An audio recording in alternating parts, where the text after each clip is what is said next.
সুপ্রভাত বন্ধুরা, কেমন আছেন সবাই? আশা করছি সবাই খুব ভালো আছেন। এপিএসএস ব্লগের আরও একটি নতুন ভিডিওতে আপনাদের অনেক অনেক স্বাগত জানাচ্ছি। আজ শনিবার আর এখন বাজে সকাল 6টা। ঘুম থেকে উঠেই একটু পায়চারি করতে লেগে গেছি। তো এখন তো শীতকাল, সেই জন্য না একটু শরীরচর্চাও করতে হবে। আজকের প্রচুর কাজ, সেই জন্য ব্যায়াম তেমনভাবে করব না। তো এখানেই কয়েক পাক এভাবে হেঁটে নেব। খুব তাড়াতাড়ি করে হাঁটলে মোটামুটি শরীরটা চাঙ্গা হয়ে যায়, জানেন তো। আর তারপরে সকল কাজ করতে এনার্জি আসে। তো যাই হোক, এই যে আমি হাঁটা শুরু করেছি। আর আজকের শনিবার, তো সৌম্যর পড়া আছে, সেই জন্য ও কিন্তু পড়তে যাওয়ার জন্য এই দেখুন বের হয়েছে। আর ঠান্ডা ঠান্ডা ওয়েদার, সেই জন্য দেখুন না ও একটু কুঁকড়ি মেরেই বার হচ্ছিল। আর হাতে এক টুকরো হলুদ ছিল, সেটাই ওর মুখের মধ্যে দিয়ে দিলাম। এই ভোরের দিকে ওয়েদারটা একটু ঠান্ডা ঠান্ডা লাগে, তারপরে এই সকাল থেকে 8টা পর্যন্ত একটু ঠান্ডা ঠান্ডা ভাব থাকে, তারপরে কিন্তু আবার গরম। আর সেই রাতের দিকে আবারও একটু ঠান্ডা ঠান্ডা পড়ে। তো এইরকম ওয়েদারে না সর্দি কাশি এগুলো হয়ে থাকে। তো তার জন্য কাঁচা হলুদ, তারপর ওই তুলসী পাতা, এগুলো খাওয়াই ভালো। তো সেই জন্য সকালবেলা উঠেই হলুদগুলো কেটে রেখেছিলাম, ছাড়িয়ে রেখেছিলাম। তো এক টুকরো সৌম্যকে দিয়ে দিলাম, আর তারপরে এই যে কাজে লেগে গেছি। আমাদের মতো গৃহিণীদের তো কত কাজ থাকে, তাই না? তো সকাল থেকে সন্ধ্যে পর্যন্ত কাজ করতে করতেই কেটে যায়। তো প্রতিনিয়ত এইসব কাজগুলো তো করতেই হয়, যেমন ধরুন ওই ঘর ঝাড় দেওয়া, ঘর মোছা, তারপর বাসন কোসন মাজা, পরিষ্কার করা, তো এগুলো তো করতেই হয়। তো সেই জন্য সকালবেলা উঠেই দেখুন এই যে ঘরটাকে ঝাড় দিয়ে তারপরে এই যে রাস্তাটাকে ঝাড় দিয়ে নিয়েছি।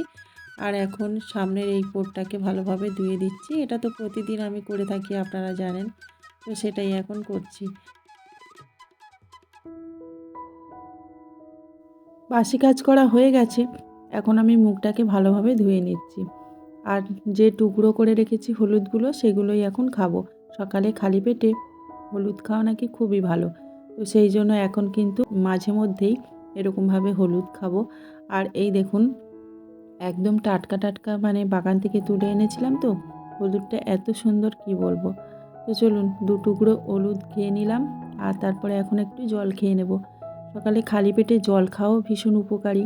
আর আমি তো জানেন, সকালবেলা খালি পেটে জল না খেলে থাকতেই পারি না।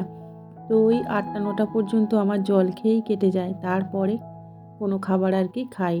তো যাই হোক, সকালবেলায় যে খালি পেটে মোটামুটি ওই বোতলের অর্ধেকটা জল আমার খেতে লাগে।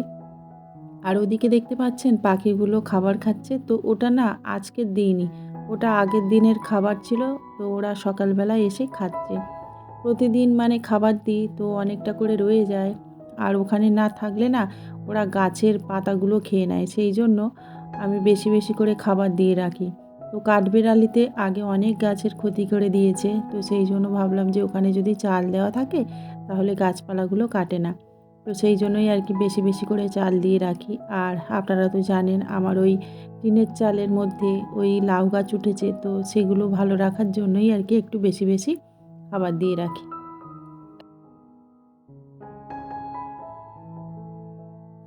রান্নাঘরে অনেকগুলো কৌটো না এভাবে পড়েছিল, আর সেগুলো বেশ নোংরা জমেছিল। তো সেগুলো নিয়েই এখন মাজতে বসলাম। এই দেখুন কয়েকটা আচারের বোতল আছে, বোতল নয় বয়ম। তো সেগুলোও পরিষ্কার করব। শীতকাল আসছে, তো নতুন ধরনের আচার তৈরি করে বয়মের ভিতর রাখবো বলে। আর এই যে কৌটোগুলো দেখতে পাচ্ছেন, এগুলোতে অনেক রকম ডাল আছে, তারপর কড়াই আছে, ছোলা আছে, বাদাম আছে। তো সেই জন্য সবগুলোকে আবার খুলছি না, কিছু কিছু আর কি ঢাকনার উপর থেকেই পরিষ্কার করে নিচ্ছি। আর এই দেখুন না, আচারগুলো এত দারুণ হয়েছিল, তো এগুলো না 2 বছর হয়ে গেছে। এত দিন আছে, তাও দেখুন নষ্ট হয়নি। আর জানেন তো, 3টে বয়াম মোটামুটি ভর্তিই ছিল। আর এই বয়ামটাতে ছিল ওই যে কুলের আচার আর তেঁতুলের আচার, একসাথে বানিয়েছিলাম, সেটাই এখনও রয়ে গেছে। তো ওই চামচটা দেখছি কেমন ধরনের জং মতো লেগে গেছে, সেই জন্য এই আচারটাকে বাদ দিয়ে দিতে হচ্ছে। নাহলে এত সুন্দর লেগেছিল আচারটা না, খেতে এত দারুণ ছিল না, বাদ দিতে ইচ্ছাই হচ্ছিল না। কিন্তু খেলে আবার পেট টেট খারাপ হবে, সেই জন্য আবার ফেলে দিচ্ছি। মাঝে মধ্যে সংসারের কাজ অনেকটাই হালকা হয়ে থাকে, আবার মাঝে মধ্যেই অনেকটাই কাজ করতে হয় একদিনে। তো সেই রকমভাবে আজকের কিন্তু অনেক কাজ করব, কারণ এই যে এইগুলো পরিষ্কার করার পরেও অনেক কাজ আছে। আর জানেন তো এই কাজগুলো মাঝে মধ্যে না করলে রান্নাঘরটাও অপরিষ্কার দেখায়। আর এই কোটোকাঠিগুলো না পরিষ্কার করলে না কেমন যেন তেল চিটচিটে হয়ে যায়। কারণ এগুলো তো রান্নাঘরে থাকে, আর রান্নাঘরে যে জিনিসগুলো থাকে দেখবেন সেগুলো কীরকম একটা তেলকালি মতো হয়ে যায়। তো সেই জন্য এগুলোকেও মাঝে মধ্যে পরিষ্কার করতেই হয়।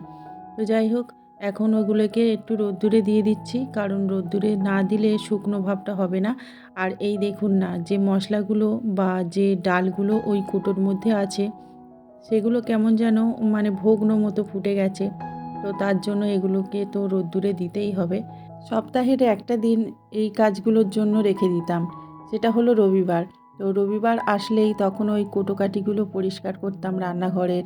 তারপরে ঠাকুর ঘরের যেসব জিনিসপত্র থাকতো সেগুলোকে পরিষ্কার করতাম। তারপর মশলা মাসলি, ডাল চাল এগুলোকে রোদ্দুরে দিতাম। কিন্তু না, এখন না সময় এত কমে গেছে যে রবিবার তো দূরের কথা, মাসে একবারও এগুলো করা হচ্ছে না। তো ওই 2 মাস 3 মাস এরকম ছাড়াছাড়ি এগুলো পরিষ্কার করতে হচ্ছে। তো যাই হোক বন্ধুরা, রোদ্দুরে দেওয়া হয়ে গেছে। আর এই গাছে কতটা পরিমাণে ফুল ফুটেছে দেখুন, এত সুন্দর লাগছে কি বলবো। সেই জন্য আপনাদের সাথে একটু শেয়ার করে দিলাম।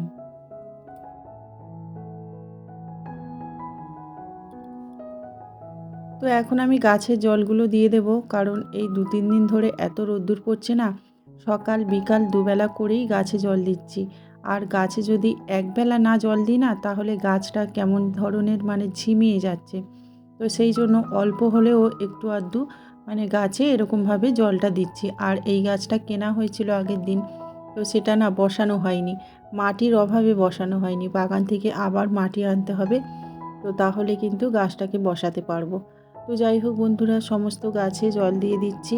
আর আজকের ভয়েস দিচ্ছি এখন, তো আমি না একদম ভয়েস দিতেই পারছি না, কারণ আমি না মানে খাবার খেতে খেতে কামড় খেয়েছি, তো সেই জন্য জিভে একটু ঘা মতো হয়ে গেছে। আর বারে বারে জিভে জল চলে আসছে, তো সেই জন্য মানে একটু অসুবিধা হচ্ছে আমার ভয়েস দিতে। তো এই যে দেখুন, কাঠবিড়ালি কতটা সাহস বেড়ে গেছে। আমি এখানে দাঁড়িয়ে আছি, তা সত্ত্বেও কিন্তু ও এখানে এসে ওই যে দানাগুলো খাবে বলে আসছে। তাদেরকে না কিচ্ছু রোদ্দুরে দিলে ওরা একদম এসে মানে সেগুলো একদম নিমেষেই সাবার করে দিয়ে যাচ্ছে। তো একদিন কুমড়োর দানা দিয়েছিলাম শুকাতে, তারপরে এসে দেখছি একটাও কুমড়োর বীজ নেই, সব দানা আর কি খেয়ে নিয়েছে।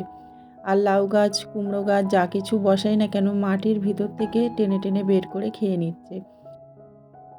কয়েকটা গাঁদা ফুলের চারা এনেছিলাম, তো সেগুলো বসানো হয়নি মাটির অভাবে। তো ভাবলাম এই টবে কিছুটা বসিয়ে দিই, গাছ আছে টবে, তাও তা সত্ত্বেও মানে এক একটা টবে 2টো করে গাছ আমি বসিয়ে দিচ্ছি, কারণ মাটি নেই।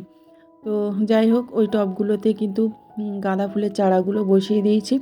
তারপর এই গাছের ডালগুলো একটু ছিটে দিচ্ছি।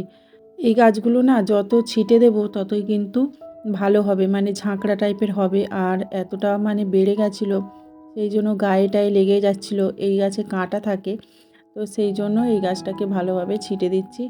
আর এই গাছে কিছুটা কাটিং করব, জানি না হবে কি না। তো আমার কাছে তো রুট হরমোন আছে, তো ওই রুট হরমোন দিয়ে ভালোভাবে কিন্তু কাটিং করে আর রেখে দেব।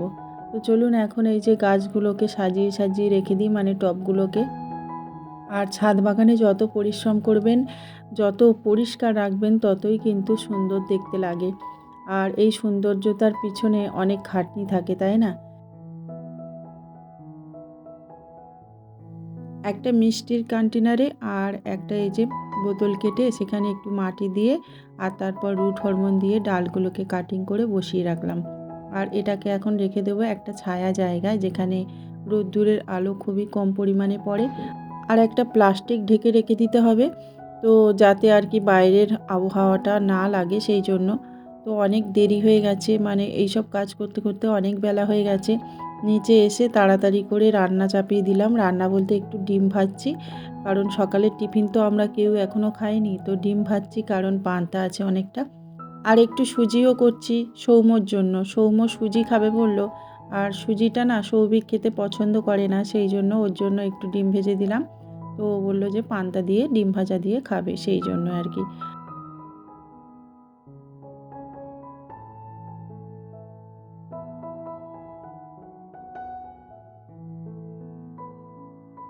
এই কাজটা করতে গিয়ে আরও দেরি হয়ে গেছে জানেন তো। এই যে দেখুন মাঠ ভর্তি একদম কলমি শাক, তো মাঝে মধ্যেই আমি নেমে পড়ি এভাবে। আর যখন নামি তখন কিন্তু অনেক করে কলমি শাক তুলে নিই। তো আজকেরও সেরকমভাবে নেমেছি। তো এই দেখুন এক ব্যাগ কলমি শাক অলরেডি তোলা হয়ে গেছে। আরও একটা ব্যাগ তুলবো, তারপরে স্নানে যাব। তো এই দেখুন না, এই মাঠে না এতটা পরিমাণে কলমি শাক হয় না, মানে যখন নামি তখন অনেক করে তুলি। আর এই মাঠের জলটা খুব একটা ভালো নয়, মানে পা গা এগুলো কিন্তু চুলকায়, সেই জন্য মানে প্রতিদিন নামা যায় না। তো যেদিন নামি সেদিন অনেকটা করেই কলমি শাক তুলে নিই। তো এসে স্নান করে এই যে রান্না চাপিয়ে দিয়েছি, কলমি শাক ভাজা আর আগের দিনেকার মাছ ছিল, তো সেটা নিয়ে রান্না করেছি আজকে। পাড়ার মধ্যে এক দাদা কিছুদিন ধরে দেখছি আসছে শাপলা বিক্রি করতে। তো ওরা না বাজারে নিয়ে যায়, যখন বিক্রি হয় না তখন পাড়ার মধ্যে ঢুকে অল্প দামে আর কি দিয়ে দেয়। তো আজকে দেখুন ৫ টাকাতে কতটা শাপলা কিনেছি আমি। তো অনেকটাই শাপলা দেখুন ৫ টাকা। তো নেব না ভেবেছিলাম, কারণ শাপলার জিনিসটা মানে খেলে না ঠান্ডা লেগে যায়। তো ভেবেছিলাম যে নেব না। তারপর আবার ভাবলাম না, আজকে দেখি রেখে দিই কিনে, কালকে রান্না করব। আর জানেন তো শাপলার বড়া খেতে ভালো লাগে, শাপলার ফুলের বড়াও অনেকে খায়। তো যাই হোক, খাওয়া দাওয়া করে তারপর এখন চলে এসেছি ছাদে। কলমি শাকগুলো তুলে এতটা দেরি হয়ে গিয়েছিল যে তাড়াতাড়ি স্নান সেরে রান্নাটা চাপিয়ে দিয়েছি। আর তারপর স্নান সেরে রান্না করার পর এত খিদে পেয়ে গিয়েছিল যে খেয়ে নিয়েছি। তো সেই জন্য এখন এই যে জামা কাপড়গুলো মেলে দিলাম। আর তারপরে দেখলাম যে রোদ্দুরটা চলে গেছে, সেই জন্য এই যে কৌটোগুলো ভালোভাবে গুছিয়ে নিচ্ছি। আর এই যে যেগুলো শুকাতে দিয়েছি সেগুলোকে এখন ভালোভাবে গুছিয়ে নেব। কারণ এরপরে থাকলে না এখানে আবার কুয়াশা পড়বে, তখন আবার নরম হয়ে যাবে, তখন খেতে ভালো লাগবে না। আর এগুলো ভাঙতেও পারবো না। আর জানেন তো আমি ডাল বাড়িতেই ভাঙি, আমাদের একটা জাঁতা আছে। তো সেই জাঁতা দিয়ে মাঝে মধ্যে মুগের ডাল, তারপর মুসুর ডাল এগুলো কিন্তু ভাঙি। তবে এবছর এখনও পর্যন্ত জাঁতাটাকে বের করা হয়নি। তবে এই শীতকালের সময় না ওই জাঁতা দিয়ে ভাঙতে বেশ ভালো লাগে। কারণ গরমের সময় ভাঙতে মানে প্রচণ্ড কষ্ট হয়, ঘেমে নিয়ে একসা হয়ে যেতে হয়। তো ভাবছি যে শীতের সময় কিছু ডাল আনবো, এনে আমি ওই জাঁতার সাহায্যে ভেঙে আপনাদের সাথে শেয়ার করব। আর তারপর ওই জাঁতা দিয়ে ভাঙা ডালটা না হেভি টেস্ট হয়। তো যাই হোক বন্ধুরা, ছাদটাকে ভালোভাবে ঝাড় দিয়ে পরিষ্কার করে নিলাম। আর তার সাথে সাথে উনুনগুলোকে ঢেকে রাখলাম। আর এখন আমি এই যে দীপদান করব, সেই জন্য ঘরটাকে ভালোভাবে সাজিয়ে নিচ্ছি। সন্ধে হয়ে গেছে আর আমার দীপদান করাও কমপ্লিট হয়ে গেছে। তো বন্ধুরা, এখানেই ভিডিওটা শেষ করছি। আশা করছি আপনাদের খুব ভালো লেগেছে। ভালো লাগলে পাশে থাকবেন, সাথে থাকবেন। নমস্কার।